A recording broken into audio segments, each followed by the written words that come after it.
الحمد لله وكفى وسلام على عباده الذين اصطفى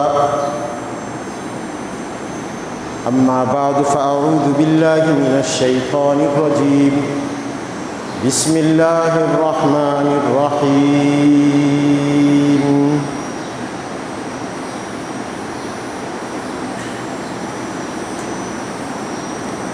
الله يبسط الرزق لمن يشاء ويقدر وقال الله في مقام آخر نحن قسمنا بينهم معيشتهم في الحياة الدنيا ورفعنا بعضهم فوق بعض درجات صدق اللہ العظیم۔ 21 شعبان المعظم 1443 ہجری، 25 مارچ 2022 کو آج ہم اور آپ جمعۃ المبارک کے حوالے سے جمع ہیں۔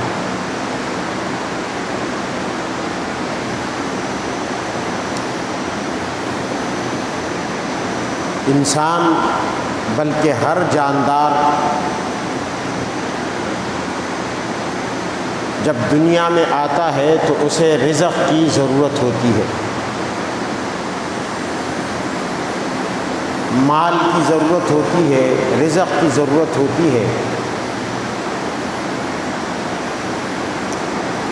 اسی پر اس کے جسم کی نشو و نما اور زندگی کی بقا کا دار و مدار ہے۔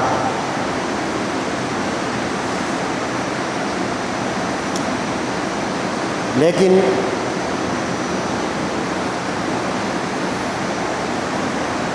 اس رزق کی مقدار کسی بھی جاندار کے لیے، بالخصوص انسان کے لیے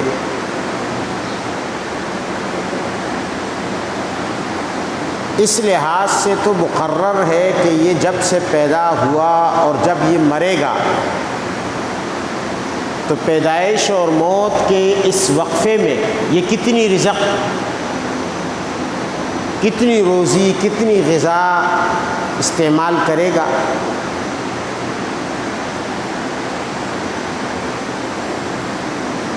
لیکن اللہ نے یہ اصول نہیں رکھا کہ تمام انسانوں کو ایک مقدار میں یکساں رزق دیا جائے گا۔ حضرت غوث ابن جابر روایت کرتے ہیں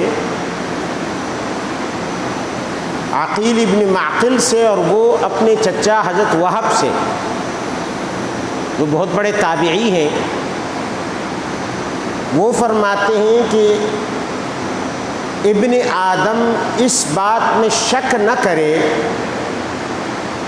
کہ اللہ تعالی انسانوں کو جو رزق اور روزی دیتا ہے، اس رزق اور روزی کے درجات مختلف ہیں، سب کو برابر کا رزق نہیں دیتا۔ خود قرآن عظیم میں بھی ہے اللہ یبسط الرزق لمن یشاء ویقدر، کسی کے لیے اللہ رزق کشادہ کر دیتا ہے، کسی کے لیے اللہ رزق تنگ کر دیتا ہے۔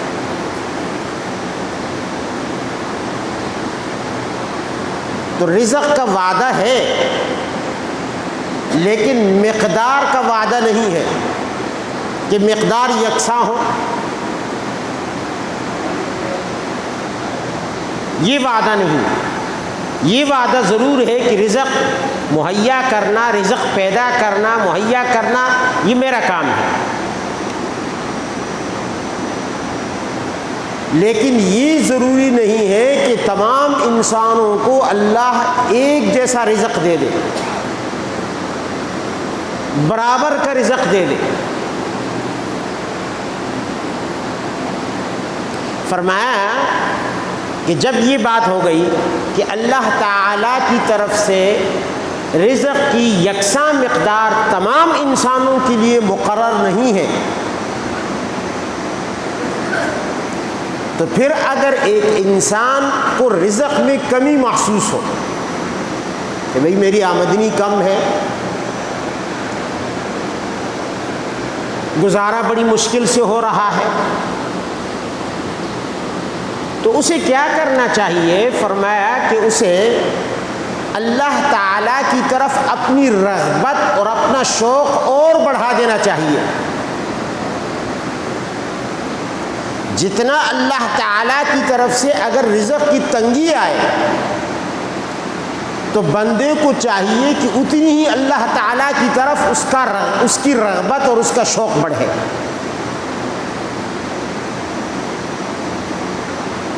اس نیت سے نہیں کہ اگر اللہ تعالیٰ کو میری اس رغبت کا، اس شوق کا پتہ چل جائے تو اللہ تعالیٰ میری اس حالت کو بدل دے گا، تغیر پیدا کر دے گا، اس میں تبدیلی لے آئے گا۔ اس کا تو معنی یہ ہوا کہ اللہ تعالیٰ نہیں جانتا تھا اس سے پہلے، حالانکہ اللہ نے جب اس کو پیدا کیا اور ناپ تول کے ساتھ پیدا کیا ہے تو لازماً وہ یہ بھی جانتا ہے کہ اس وقت اسے کتنا رزق مل رہا ہے، کتنی روزی مل رہی ہے، میرے خزانوں سے کتنا حصہ اس کو نصیب ہو رہا ہے، وہ یہ بھی جانتا ہے۔ تو اس نیت سے نہیں، اللہ جانتا ہے پہلے سے، اس لیے کہ اللہ نے رزق کی تقسیم کا اختیار اپنے ہاتھ میں رکھا۔ تو بندہ بجائے اس کے کہ شکوہ شکایت پر اتر آئے اور اپنے رب سے دور ہونا شروع کر دے، خفا ہو کر، ناراض ہو کر کہ جی مجھے رزق کم مل رہا ہے، مجھے روزی کم مل رہی ہے، میں اللہ تعالیٰ سے تعلق کو ختم کر دیتا ہوں، اس سے دور ہو جاتا ہوں، نہیں۔ فرمایا کہ بندے کو چاہیے کہ ایسی حالت میں مزید اللہ تعالیٰ کی طرف بڑھنا شروع کر دے۔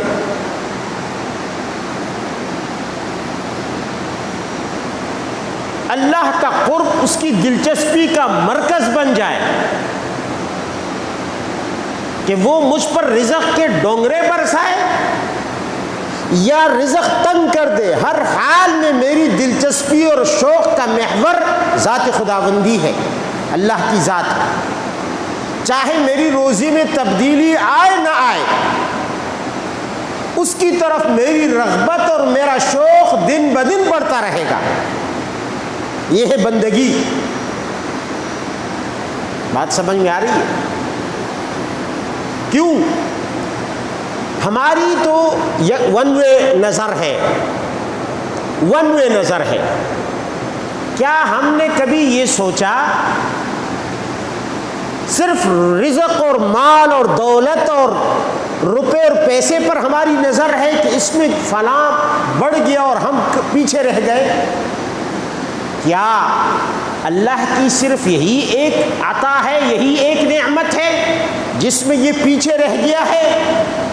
کبھی اس نے نہیں سوچا کہ کتنے لوگ ہیں دنیا میں کہ جن کے مقابلے میں اللہ نے مجھے عقل زیادہ دی ہے، ان کو کم دی ہے۔ آخر اللہ تعالیٰ نے عقل بھی تو تقسیم کی ہے، اور اس تقسیم کو اللہ نے ایک جیسا نہیں رکھا، یکساں نہیں رکھا۔ بہت سے لوگ ہیں جن کو تھوڑی سی عقل دی، بہت سے ایسے جن کو سرے سے دی ہی نہیں۔ آج پاگل خانوں میں چلے جائیں، کتنے پاگل ہیں۔ اگر اللہ نے رزق کم کر دیا ہے تو عقل بڑھا دی ہے، تو اس کی نظر یہاں تو نہیں جا رہی۔ کتنے لوگ ہیں کہ جو اس کی صحت کے مقابلے میں اس سے کم ہے، اللہ نے اس کو صحت سے نوازا، اسپتالوں کا چکر لگا دے۔ اللہ نے سب کو صحت یکساں نہیں دی، رزق جیسے یکساں نہیں دیا، صحت بھی ایک جیسی، کوئی زیادہ صحت مند، کوئی کم صحت مند، کوئی بالکل ہی صحت سے پاک، سر سے لے کر پیر تک بیماریاں ہی بیماریاں۔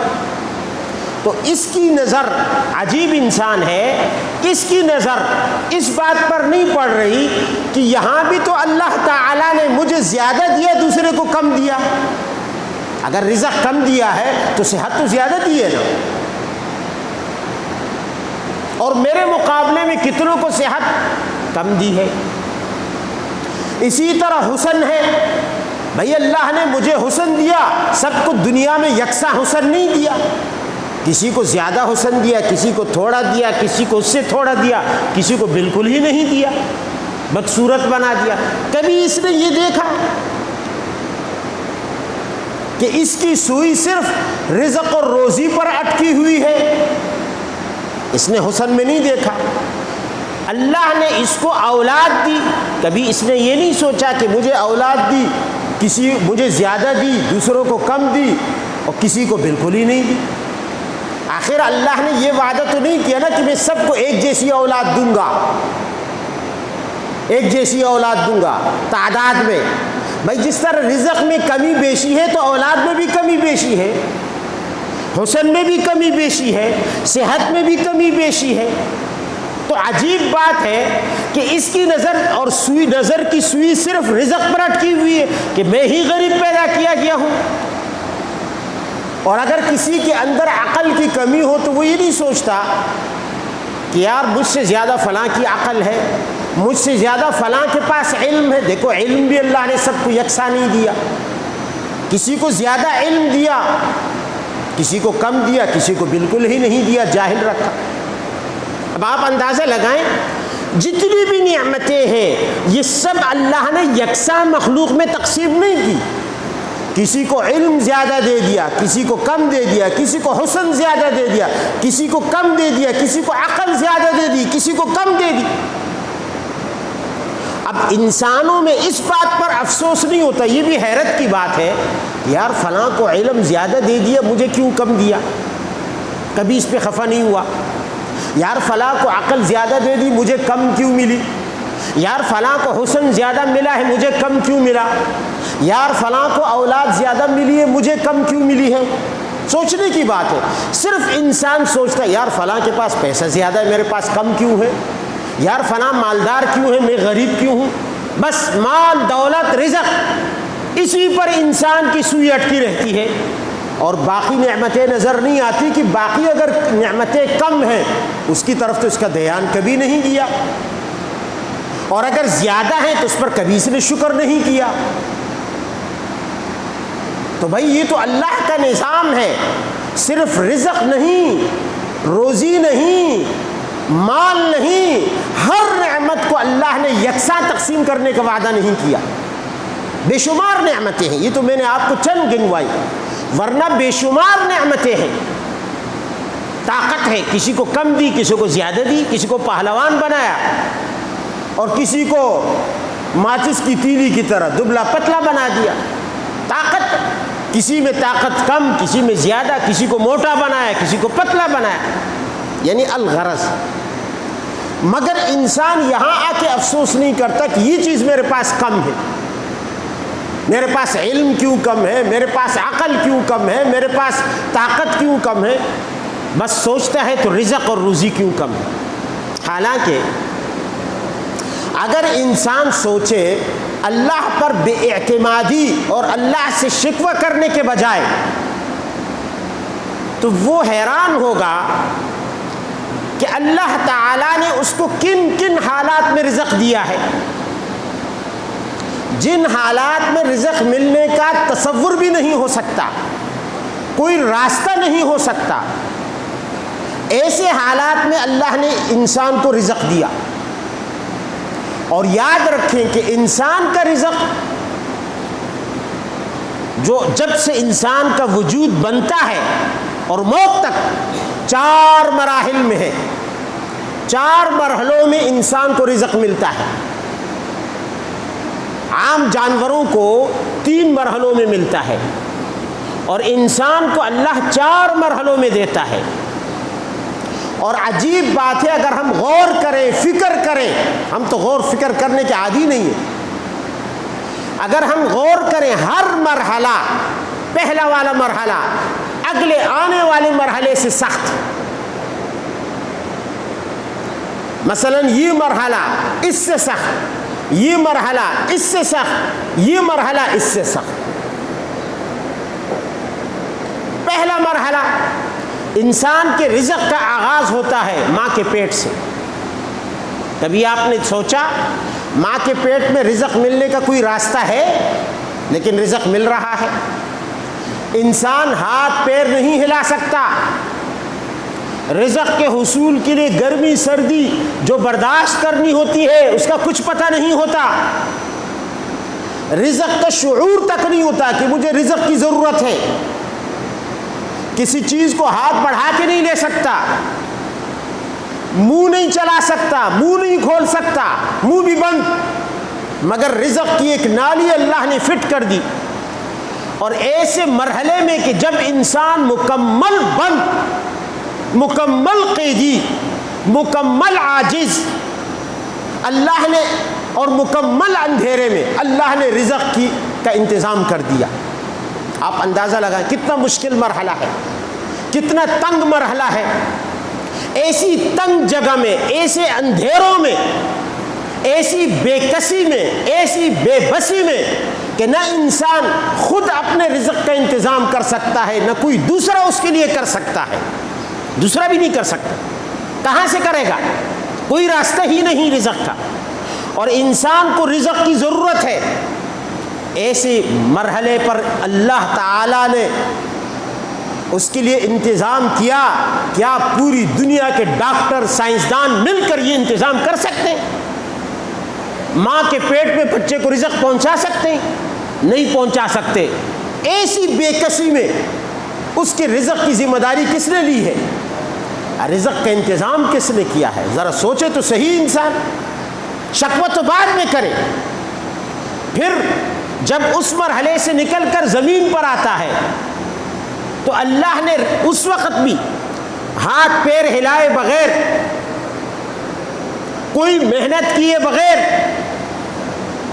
اس کے منہ کا راستہ کھول کر ماں کے سینے سے اس کے لیے دودھ کی نہر جاری کر کے نئے رنگ، نئے ذائقے کے ساتھ اس کے لیے ایک الگ غذا کا انتظام کر دیا. پیٹ کی غذا کا رنگ بھی الگ، ذائقہ بھی الگ، راستہ بھی الگ. جب ماں کی گود میں آتا ہے رنگ بھی بدل گیا، راستہ بھی بدل گیا، ذائقہ بھی بدل گیا.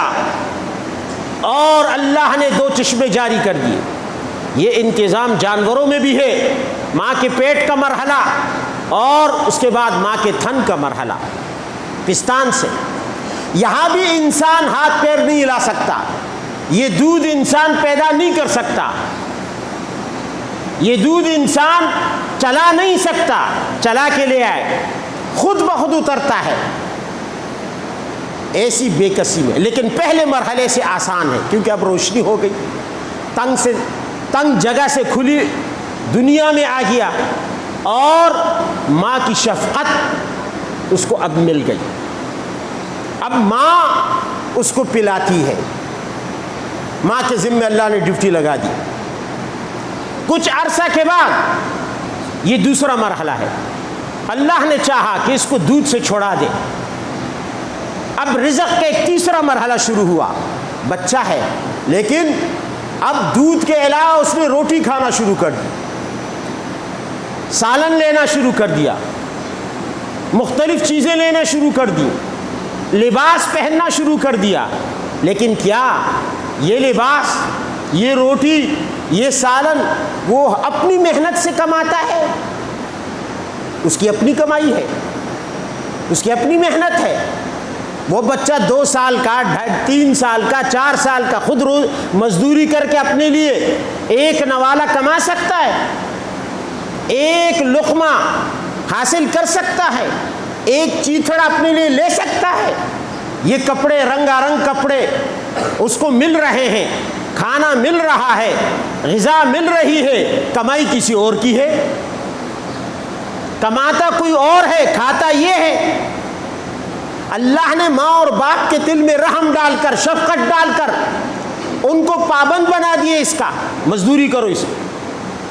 چوتھا مرحلہ اب یہ چلا کئی سالوں تک، 7 سال 8 سال 10 سال 11 سال 12 سال دوسرے کی کمائی کھا رہا ہے۔ یہ تیسرا مرحلہ گزر گیا۔ ان 3 مرحلوں میں اس نے اپنی کمائی کھائی ہے؟ نہیں کھائی، ماں کے پیٹ میں بھی نہیں، ماں کی گود میں بھی نہیں، اور اب اپنے گھر میں بھی یہ دوسروں کی کمائی پہ پل رہا ہے۔ یہ رزق کون دے رہا ہے؟ یہ نظام کس نے بنایا ہے؟ یہ 3 مرحلوں کا نظام کہ ہاں، لیکن یہ ہے کہ اب یہ مرحلہ پہلے مرحلے سے آسان ہے، خود کھا لیتا ہے، خود نوالا اٹھا کے کھا سکتا ہے، چبا سکتا ہے، نگل سکتا ہے۔ پہلے دوسرے مرحلے میں یہ نہیں کر سکتا تھا۔ اب آیا چوتھا مرحلہ، جانور تو اسی مرحلے کے بعد، دودھ کے بعد تو فوراً اپنے اپنے رزق کی فکر میں لگ جاتے ہیں، لیکن انسان ایک سالہ سال تک ماں اور باپ اور اپنے سرپرستوں کی کمائی کھاتا رہتا ہے۔ اور اس کے بعد چوتھا مرحلہ آتا ہے جب یہ جوان ہو جاتا ہے، اس کو کمانے کی طاقت بھی مل جاتی ہے۔ اب تک کما نہیں سکتا تھا، تب بھی اللہ نے بھوکا نہیں رکھا۔ اب جب قوت بھی آ گئی، کمانے کی طاقت بھی آ گئی، اب اللہ تعالیٰ کے دینے کے ساتھ ساتھ یہ خود بھی ہاتھ پیر ہلا سکتا ہے، تو اب کیوں شکوہ کر رہا ہے؟